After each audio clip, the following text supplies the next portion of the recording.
അധ്യാപകർ. ഇന്ന് നമ്മൾ ചെയ്യാൻ പോകുന്നത് കുറേ ദിവസമല്ലേ നിങ്ങളൊക്കെ കണ്ടിട്ട് എക്സാം ഒക്കെ കഴിഞ്ഞോ, ലീവൊക്കെ ആയില്ലേ? മാർക്കൊക്കെ എങ്ങനെയുണ്ട്? മാർക്കൊക്കെ സൂപ്പറാണെങ്കിൽ നിങ്ങൾ ലൈക്കും ഷെയറും സബ്സ്ക്രൈബും ചെയ്യണം.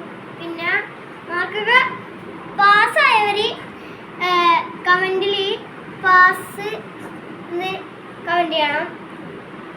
ഫെയിലായവർ കമൻറ്റിൽ ഫെയിലായെന്ന് ഇടണം. അപ്പോൾ പിന്നെ ഒരു കാര്യം കൂടിയുണ്ട്.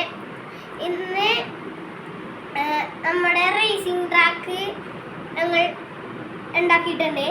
അത് നമുക്ക് കാണാൻ പോവാം. ഉടനെ തന്നെ ഞങ്ങൾ ഈ വീഡിയോ റേസിംഗ് ട്രാക്കിൻ്റെ വീഡിയോ ഉടനെ ഇടുമായിരിക്കും. നോക്കട്ടെ, ഫോണിൻ്റെ ചാർജൊക്കെ തീരാറായിട്ടുണ്ട്. നോക്കാം, വീഡിയോ ഇടാൻ പറ്റുമെങ്കിൽ പറ്റും. ഓക്കെ, നേരെ പോവാം.